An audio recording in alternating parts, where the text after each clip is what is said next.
Now we are going to understand various types of partners. Okay. Earlier we have understood what is partnership, definition of the partnership is there, merits, demerits, features we have discussed. Now we will be discussing the types of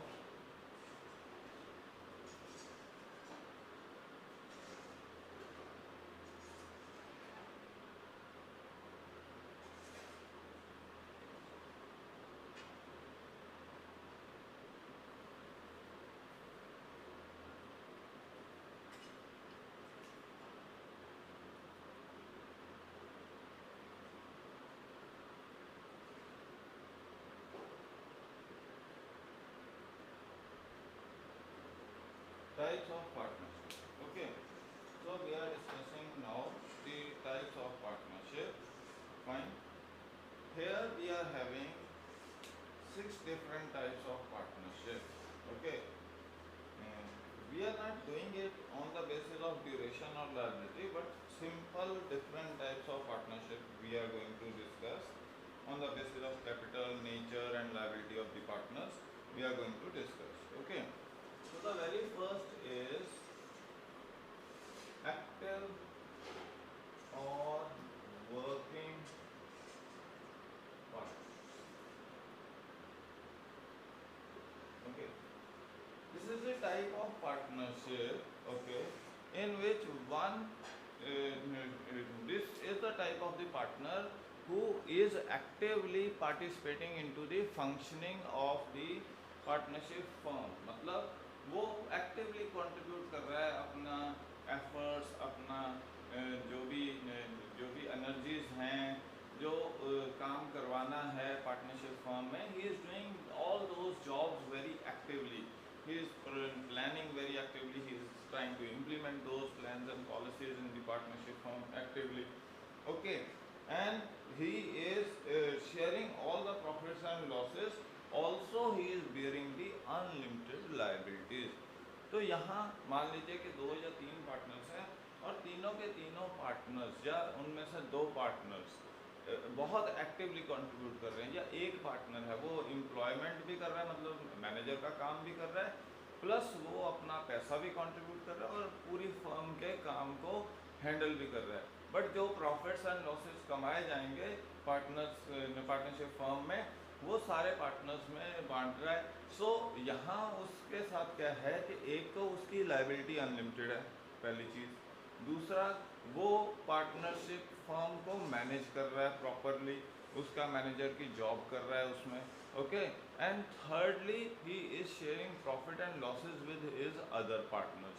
तो ये partner जो बहुत actively सारे काम को देख रहा है, सारे काम को मैनेज कर रहा है एक पार्टनरशिप फर्म में, उसे हम क्या कहते हैं, एक्टिव पार्टनर और partnership, or we can say working partners. Okay, that is the first type of partnership. Second is your sleeping or dormant partner.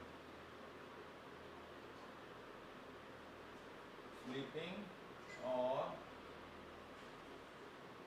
dormant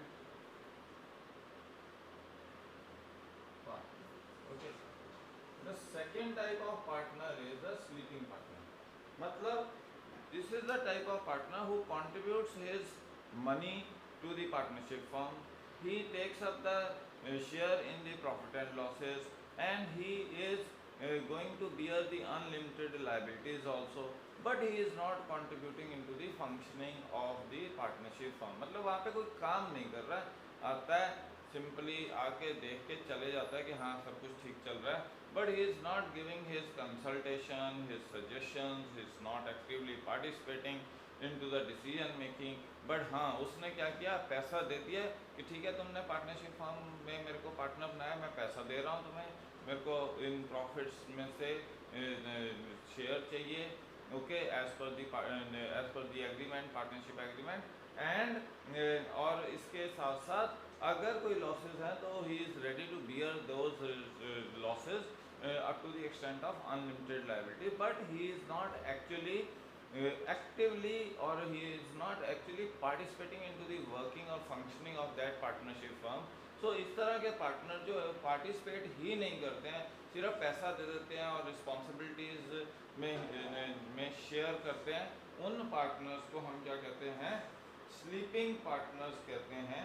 okay, and they are not party, they are actually not the participants of the management in the partnership firm. Okay, another is the secret partner.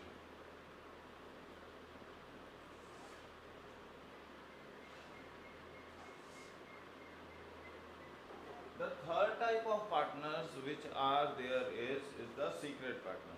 These are the partner who are in the knowledge of the partnership firm. Partnership firm को पता है कि okay, this X and Y are the partners of the firm. They have contributed money. They are going to take up the responsibilities. Means they are going to bear the losses in case the losses are there, and they are going to have the share in the profit. But in general, nobody else knows that there is another partner in this partnership firm.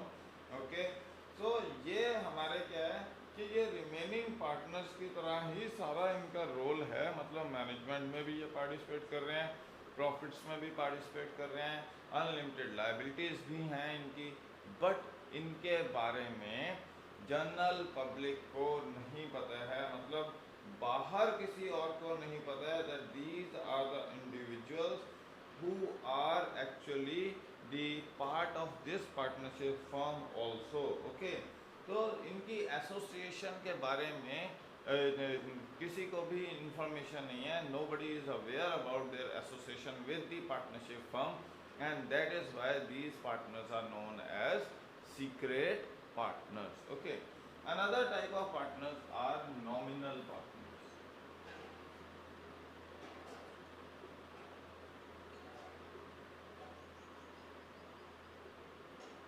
Okay जी, अब ये है nominal partners, means they are for the name से. Okay, they are not contributing any money to this partnership form of business, but they are lending their name and support to this partnership firm. Okay, they are representing themselves that they are partner of this partnership firm. Okay, and they are sharing the responsibility of losses. Profit में हिस्सा नहीं है इनका, पैसा invest नहीं करते हैं, मगर हाँ इनकी अनलिमिटेड लाइबिलिटीज़ हैं, ये लॉसेस को बियर करते हैं क्योंकि इन्होंने अपना नेम दिया है, ये अपनी रिप्रेजेंटेशन दे रहे हैं फर्म को, and people on the basis of his goodwill और name are ready to invest into such form of business organisation. मतलब the partner is giving his name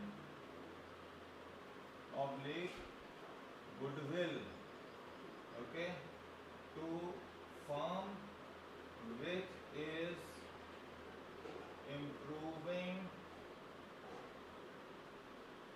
credibility,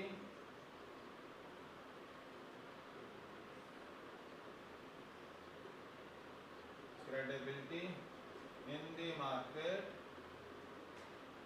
okay, and attracting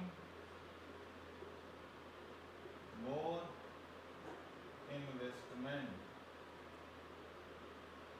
Okay, तो ये investment को क्या कर रहा है, attract कर रहा है इनटू द बिजनेस. तो उसने अपना नाम दिया, जब नाम दे दिया लोगों को, ये representation they the that I am attach with this form of this partnership firm, तो लोगों ने जब उसके नेम पे बिलीव करके उस पर इन्वेस्ट कर दिया, उससे डीलिंग्स कर ली, तो अगर लॉसेस होते हैं तो ये इंडिविजुअल भी उस लॉस को बियर करेगा, बट ये इंडिविजुअल अपना कोई पैसा नहीं लगाता है इस फॉर्म ऑफ बिजनेस में. Okay, and he is also not taking part in to the management of the company, मतलब डिसीजन मेकिंग में इसका कोई रोल नहीं है, डिसीजन मेकिंग फर्म अपने आप करती है, but he is lending his name so that the credibility of the company और the firm improves, and thus he is helping them to run their business better. Okay, तो ये है आपके पास nominal partner. फिर है partner by एस्टॉपर.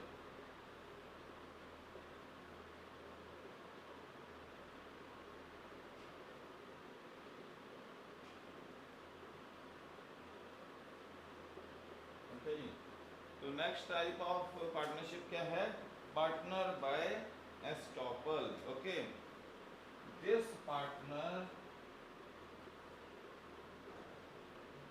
is showing himself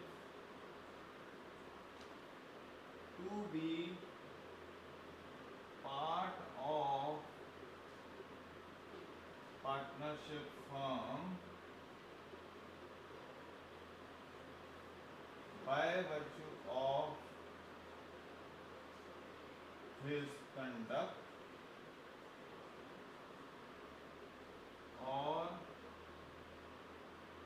by virtue of his conduct or his words, okay, through which he is communicating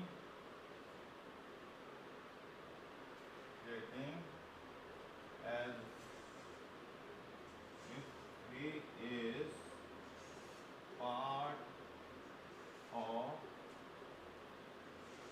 partnership. Okay, तो यहाँ क्या कर रहा है ये पार्टनर? ये अपने वर्ड्स के थ्रू या अपने कंडक्ट के थ्रू एक इम्प्रेशन देने की कोशिश कर रहा है कि मैं इस पार्टनरशिप फर्म के साथ अटैच्ड हूँ. मतलब मैं एक ऐसा इंडिविजुअल हूँ जिस पे लोग भरोसा कर सकते हैं और मैं अपने कंडक्ट के थ्रू या अपने वर्ड्स के थ्रू अपने आप को एक फर्म के साथ अटैच करवा रहा हूँ. तो मैं उस फर्म का क्या हो गया? पार्टनर बाय एस्टॉपल हो जाऊंगा. तो ये आपके पास पार्टनरशिप बाय एस्टॉपल है. इसमें पैसा नहीं लगा रहा है. पार्टनर एस्टॉपल, जो पार्टनर अपने आप को रिप्रेजेंट करने की कोशिश कर रहा है थ्रू हिज वर्ड्स और थ्रू हिज कंडक्ट, वो अगर रिप्रेजेंट कर रहा है मगर वो पैसा नहीं लगा रहा है इस बिजनेस में, मैनेजमेंट में कोई पार्टिसिपेशन नहीं कर रहा है, बट क्योंकि लोग उसके कंडक्ट और उसके वर्ड्स पे बिलीव करके इस बिजनेस के साथ डीलिंग करेंगे, तो वो जो लोग हैं वो इस पार्टनर को लायबल हेल्ड कर सकते हैं and his liability will be same as like other partners, that is unlimited liability. तो जो इसका कंडक्ट है, वर्ड्स हैं, वो बता रहे हैं कि he is attached with this partnership firm and that is what the partner by estoppel. और नॉमिनल पार्टनर में क्या है? वो अपनी गुडविल या अपना नेम एक फर्म के साथ अटैच कर रहा है. आप उसकी गुडविल के बेसिस पे उसको उस फर्म के साथ अटैच होने की कोशिश कर रहे हो और उस फर्म के साथ डीलिंग करने की कोशिश कर रहे हो and because of which the firm is going to generate more and more business, more and more profits. That is what the nominal partner is. So goodwill और name of an individual is being used by a partnership firm to carry out the business activities. On the other hand, partner by estoppel is that here the conduct or the words of the individual are helping us understand that the partnership firm is performing well and I am responsible for the credibility of this firm. तो वो अपने जो conduct से, word से ये बताने की कोशिश करता है कि हम इसके साथ अटैच हैं, मैं जो बहुत अच्छा बिजनेस कर रहा हूँ, मैं इसके साथ जो अटैच हूँ, इसलिए अटैच हूँ, ये बिजनेस बहुत अच्छा कर रहे हैं, इनका बिजनेस मॉडल अच्छा है, तो आप इस पर डिपेंड कर सकते हैं. तो उसके वर्ड्स और कंडक्ट के बेसिस पे जो इंडिविजुअल उसके साथ डील करेंगे, तो वो इंडिविजुअल्स इस बंदे को रिस्पॉन्सिबल feel करेंगे that he is responsible for this partnership firm, okay, and that is how the partnership by estoppel is, okay. And then is partnership by holding out.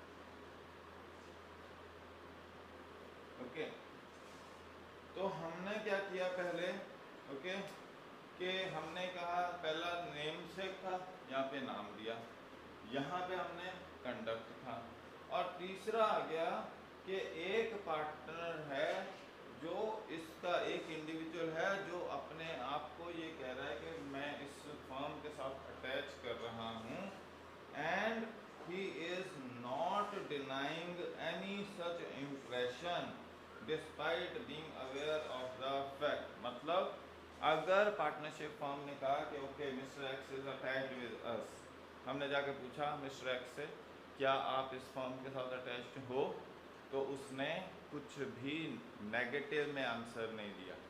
उसने अपने आप को मतलब हमें ये एक इम्प्रेशन दिया है कि हाँ ये मिस्टर एक्स इस पार्टनरशिप फर्म के साथ अटैच्ड हैं।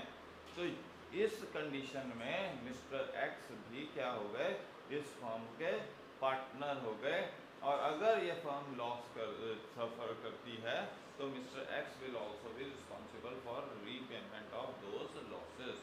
तो मतलब यहाँ क्या है कि आप सीधे सीधे अपना नाम नहीं दे रहे हो होल्डिंग आउट में, ना अपने मुंह अपने कोई वर्ड्स बोले हैं, ना कोई आपने ऐसा कोई कंडक्ट किया जिससे हमें पता लगे, बट आपके बिहाफ पे पार्टनरशिप फर्म बोल रही है कि ये बंदा हमारे साथ हमारा पार्टनर है और हमारी डीलिंग्स में इसका इंटरेस्ट इन्वॉल्व है, या ये हमें सपोर्ट कर रहा है हमारे बिजनेस एक्टिविटीज़ में। ये जब भी ये कंडीशन आएगी और अगर हम जाकर उस पर्टिकुलर इंडिविजुअल से ये पूछ रहे हैं कि is it right that you are attached with this particular partnership firm, and if he says nothing negative about that, means if he is not negating this fact that he is not attached with this person, if he is not rejecting their claim of the partnership firm, तो हम ये assume कर सकते हैं कि ये individual इस partnership firm के साथ अटैच्ड है, और कल को अगर कोई लॉसेज होते हैं तो हम इस इंडिविजुअल को भी अकाउंटेबल फील करवा सकते हैं, इससे भी पैसा रिकवर कर सकते हैं।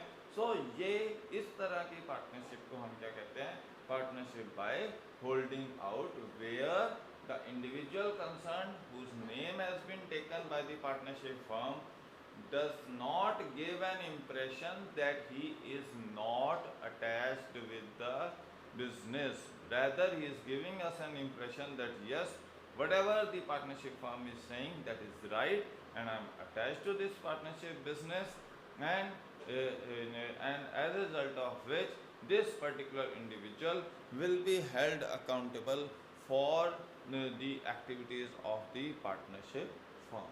okay, तो ये है आपके पास पार्टनर बाय होल्डिंग आउट। अब हम इसके बाद चलते हैं कि दो अनदर टाइप्स हैं हमारे पास पार्टनरशिप की। फाइन, एक है on the basis of duration और दूसरा है on the basis of liabilities. Okay, तो पार्टनरशिप हमारे पास क्या है, किसके बेसिस पे है, एक तो ड्यूरेशन के बेसिस पे है। ओके, ये थे टाइप्स ऑफ पार्टनर्स पे। पिछले वाला जो था हमारे पास, पिछला टॉपिक जो हमने किया था वो था टाइप्स ऑफ पार्टनर्स। प्लीज ये मिस्टेक आप इंक्लूड कर लेना जो ऊपर लिखा था। पहले वाला पॉइंट था types of partners. Now that mistake is being rectified and now we are writing types of partnership. Okay, types of partnership is there. अब टाइप्स ऑफ पार्टनरशिप दो बेसिस पे हैं, एक on the basis of duration, दूसरा on the basis of liability. Okay, तो दो तरह से पार्टनरशिप है। अब on the basis of duration एक तो है एट विल एंड दूसरा है पर्टिकुलर पार्टनरशिप।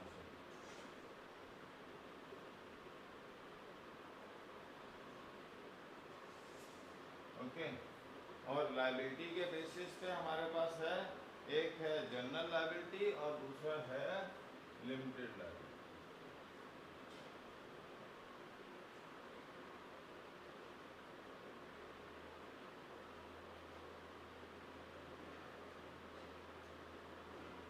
दूसरा है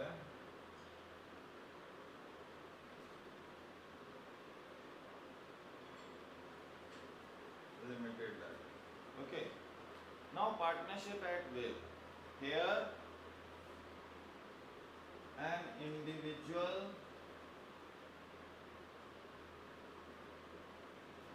will or will continue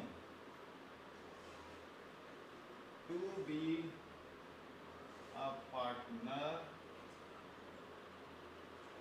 of partnership firm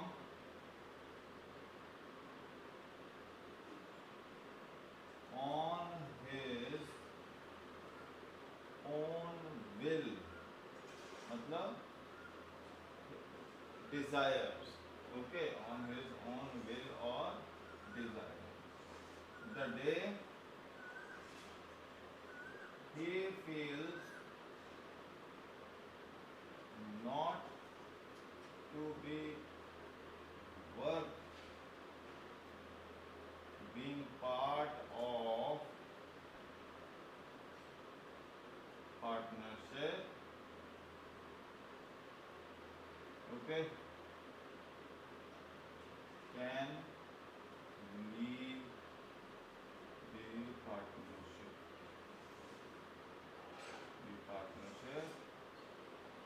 by selling his share to remaining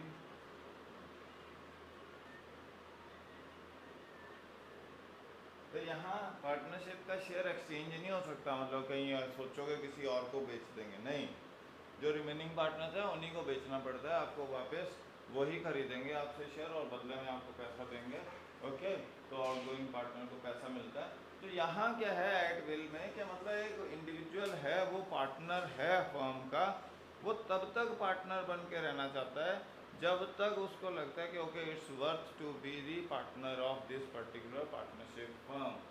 okay, और अगर उसको ये लग रहा है कि no it's no more worthy to be the partner of this partnership firm, we should stop being the partners and I should leave this partnership firm to start some new venture, he can on that particular day easily go out of this partnership firm.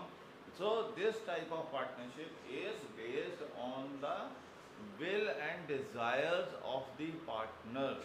जब तक वो चाहेंगे वो इकट्ठे रहेंगे, partnership firm चलेगी। जैसे जिस दिन उनको लगा कि no we can't continue any more along with each other, they can easily leave and this partnership will come to an end. So the remaining partners can continue their business or they can form a but that business will be continued with the help of the new partnership agreement. Okay, फिर है आपके पास दूसरी duration, दूसरा है particular partnership. This type of partnership, this form of partnership is based on particular project. Okay, once the project is finished, partnership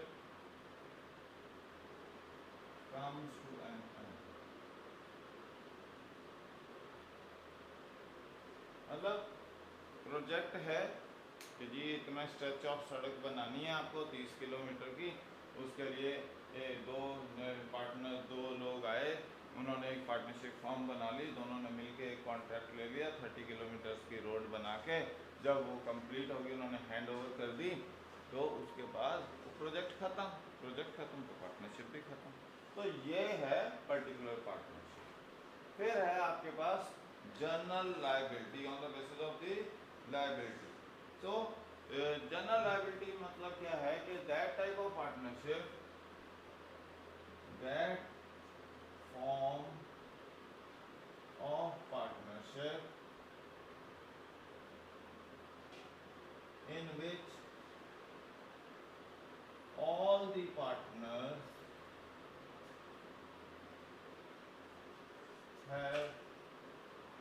unlimited liability.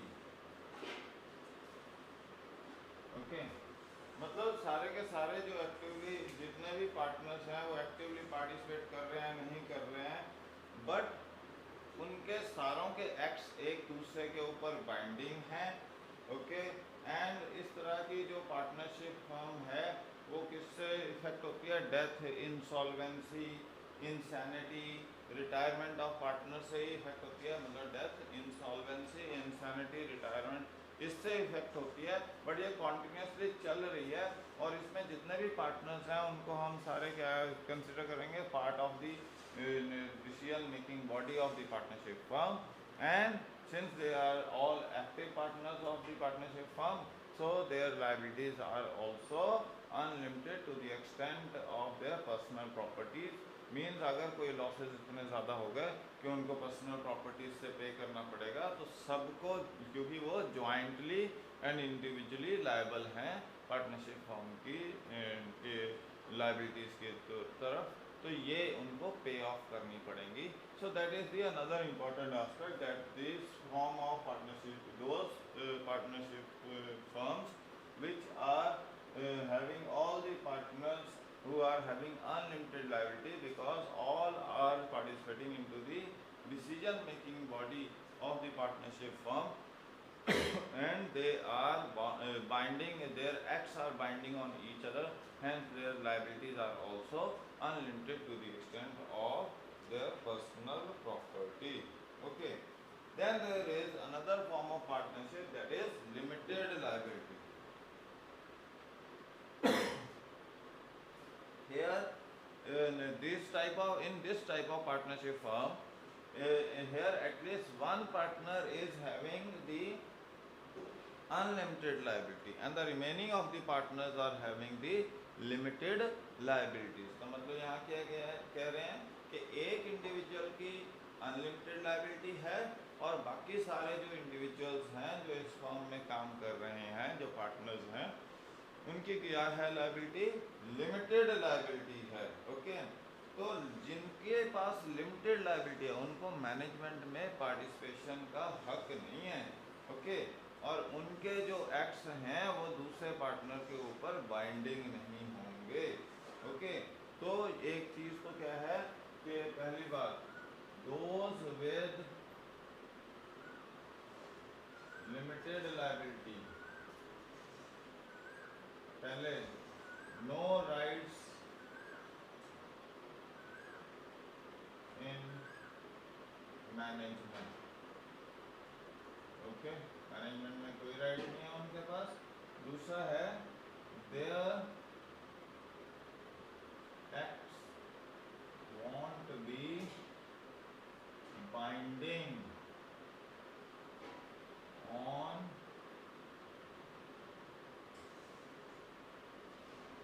तो दूसरे partner से उसके एक्ट्स बाइंडिंग नहीं होंगे, ये भी एक इम्पोर्टेंट है। और इस केस में एक और इम्पोर्टेंट एस्पेक्ट है registration of such partnership firm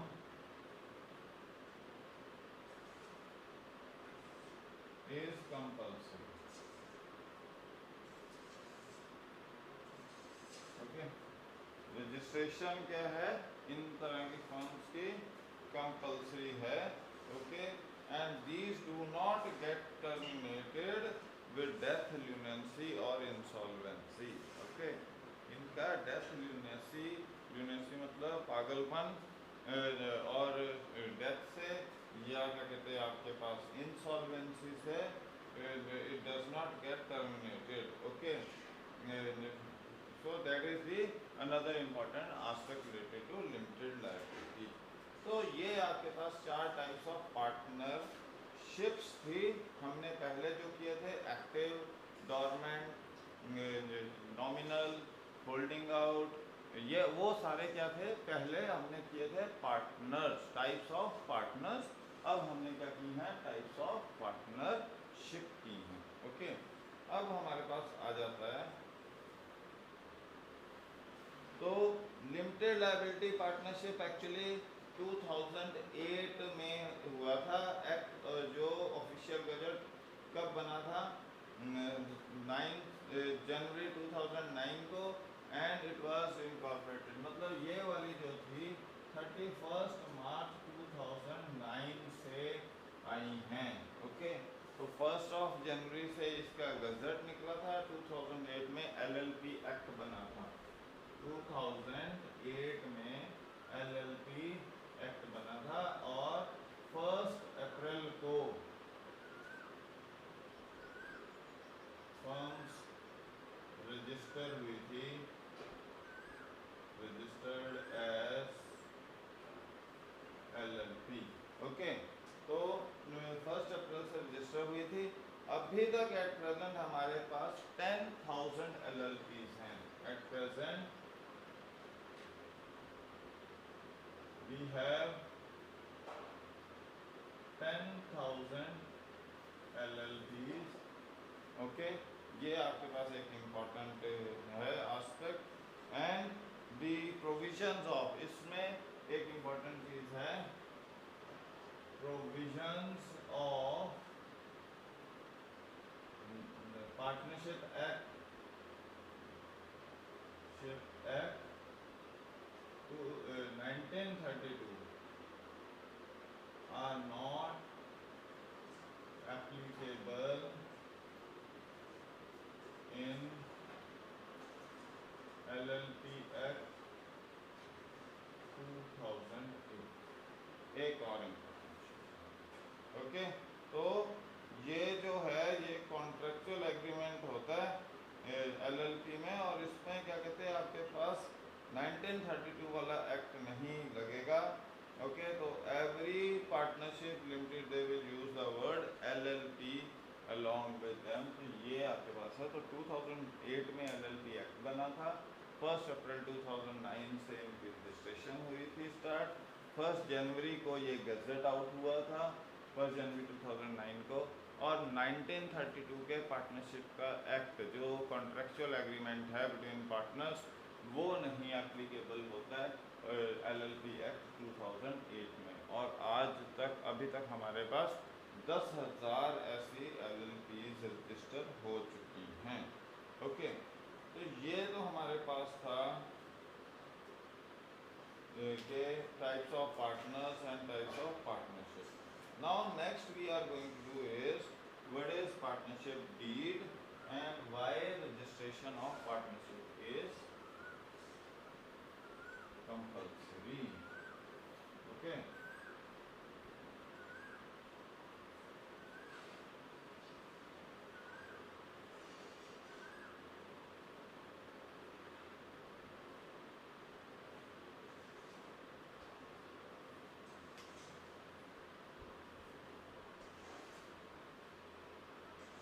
What is partnership deed?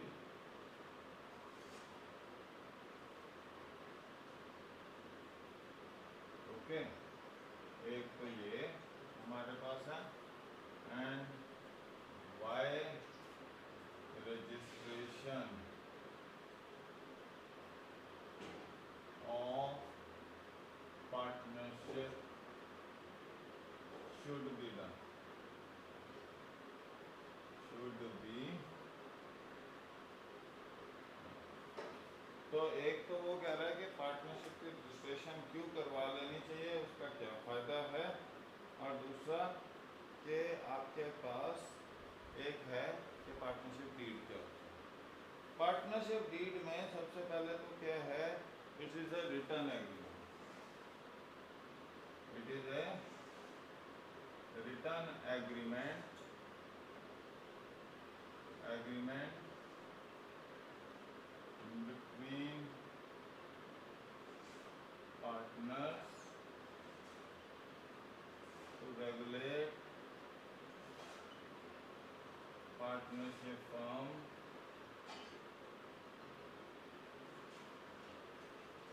formed as per provisions of Partnership Act 1932। Okay, वो क्या कह रहे हैं कि name of firm, name of partners, address of partners. Okay, capital contributed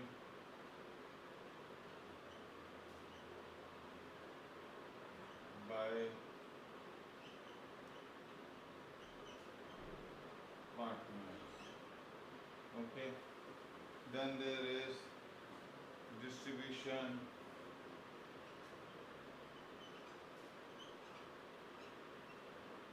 of profits,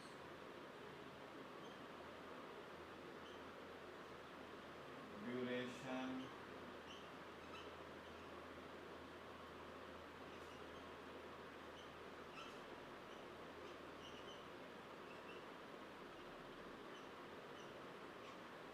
okay, duration of partnership firm, फिर duties of the partners,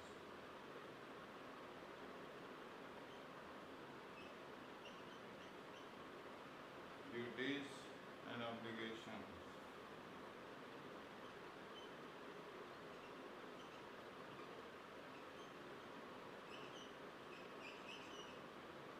फिर rules regarding salary, IOC, IOD, okay, rent paid, okay. So various rules are there, that is there. Okay, procedure related to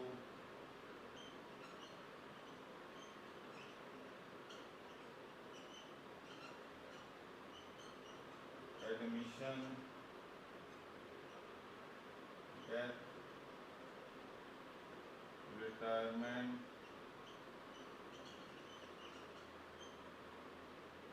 etc. तो इस तरीके से आपके पास different rule regulation दिए हुए हैं। कुछ और भी रूल रेगुलेशन आप कंसिडर कर सकते हो कि जो भी एक एग्रीमेंट बना दिया आपने पार्टनरशिप फर्म का, उसके अकॉर्डिंग जिसको पार्टनरशिप फर्म को रन करना है, तो उस एग्रीमेंट को हम क्या कह रहे हैं, पार्टनरशिप डीड कह रहे हैं। अब हमारे पास आ जाओ रजिस्ट्रेशन। रजिस्ट्रेशन की क्यों हमें ज़रूरत है? Okay, registration is, it acts as a proof that partners are carrying a legal activity, okay, by contributing various amounts of money। तो ये आपको लीगैलिटी को इस्टेब्लिश करता है। और इसके फायदे क्या हैं? Okay, this firm can file suit against third parties as well as partners for misappropriation of appropriation, okay, second misappropriation या रॉन्ग एक्टिविटीज या रॉन्ग कंडक्ट जो भी कह लो, ओके। तो आप अगर अनरजिस्टर्ड हो तो आप केस नहीं कर सकते हो, आप अगर रजिस्टर्ड हो तो आप केस कर सकते हो, okay. Partners can file case against each other or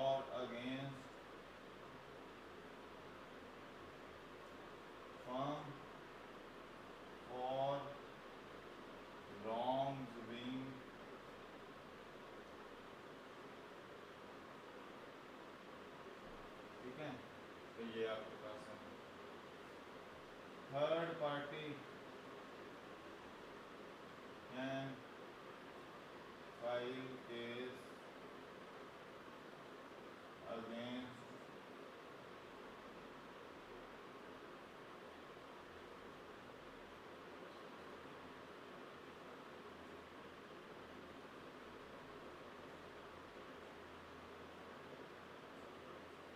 तो पार्टनर एक दूसरे के खिलाफ या फर्म के अगेंस्ट भी केस फाइल कर सकते हैं, और जो थर्ड पार्टी इनके साथ डील कर रही है वो भी इनकी फर्म पे या पार्टनर्स पे फॉर मिसकंडक्ट या मिस एप्रोप्रिएशन ऑफ एक्टिविटीज़ के लिए केस फाइल कर सकती है।